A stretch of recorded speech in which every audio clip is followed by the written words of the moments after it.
On January 14th, Samsung announced their Galaxy line, or their new phones for the Galaxy line, the S21's.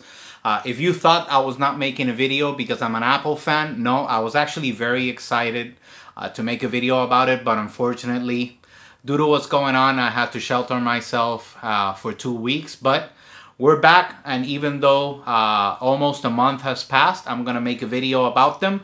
I'm gonna let you know, in my opinion, what the biggest changes were and what things I didn't really like. Also, I'm gonna give you the prices for each one, so let's get to it.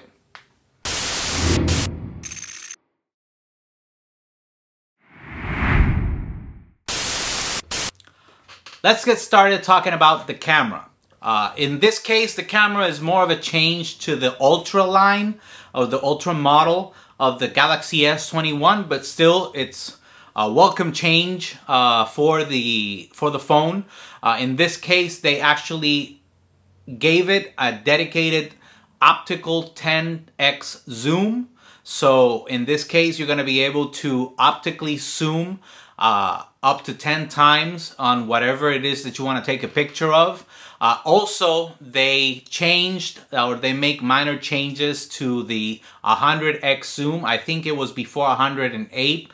I'm not sure. I'm going to check that out, and if anything, I'll leave the correction up here. But I believe that it was 108. They watered it down to 100x zoom, and they also added some nice changes to it. Like, for example, they gave it more AI and stabilization upgrades in order for you to be able to, if you're using it up to the 100x zoom, so you can actually get a nice picture of wherever it is you're trying to get a picture of. The next change that they did was add the S Pen to the Galaxy, in this case also the Ultra model. The difference is, unlike the Note, it will not have its own slot, so you can carry it with you all the time. Although, in order to mitigate that problem, they actually sell cases where you can put your S Pen, though it'll obviously increase the size of the overall phone if you put it on that case and you carry your S Pen with you. But at least they're giving you the S Pen option for those of you guys who like the S Pen but don't actually want something like the Galaxy Note. Well, here's an alternate option for you. The next thing they changed is the display. In this case, now you can get 120 Hz up to 4K quality. Before, if you wanted 120 Hz refresh rate, you had to limit your phone to 1080p. In this case, they were able to do the increase to 4K. We know that Samsung is a monster when it comes to making displays, so they were able to figure out doing a variable refresh rate display. They were able to give you the option of going up to 4K with 120 Hz. Obviously, this will affect your battery life, but you do have the option now to do it that way, and the system will automatically figure out, based on its use, if 120 Hz is not necessary, and it'll dial it down in order to give you the most battery it possibly can. The other change that it came with is the biometric sensor, the fingerprint ID reader. It's under the screen as it was in the previous model. The difference in this case is that it's 50% faster than the previous model and 70% larger capture area. So before, people were complaining a bit that the area where you had to put your finger in order for it to read your fingerprint was too small, and you had to adjust your hand all the time in order to be able to do it. Now it's supposed to be a little bit better, and it's supposed to be also a little bit faster.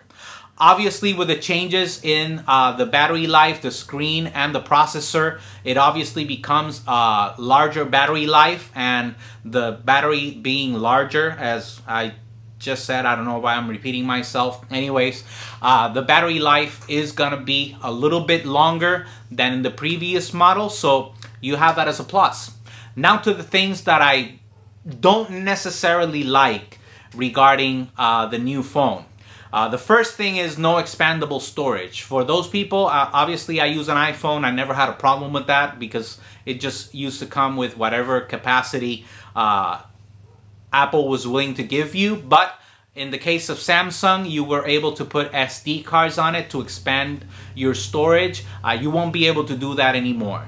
The maximum that you will go to is up to 512 gigabytes, but obviously it will increase the price. I will let you know in just 1 minute, literally, probably even less, what the base storage is and those prices, so you can see and you can make your adjustments, or you can make your decisions based on that. So let's go ahead and get to the prices. For the S20, which is the small model, it will cost $799.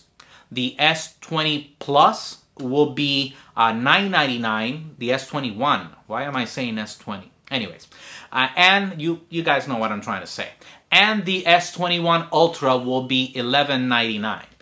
The S21 Ultra actually went down in price. I believe it used to be either $13.99 or $12.99, something like that. At least, you know, they're going down on the price, whatever it is, $100 or $200. It's a welcome discount. And this is based on the 128 gigabyte configuration. So whichever you want to get, if you want to get some of the baseline models, now you know the prices. And from what I've seen, everybody is talking very well. They like the changes that Samsung has done. So I hope this helps you out. Thank you for watching. If you like this video, remember to press the like button right below me. Also, please consider subscribing and hitting that bell so you can receive notifications when we have new videos. Remember, we're available in Instagram, Twitter, Facebook, and obviously YouTube at J.R. Abrams Tech, so you can stay up to date with the latest news and rumors about tech. Until next time.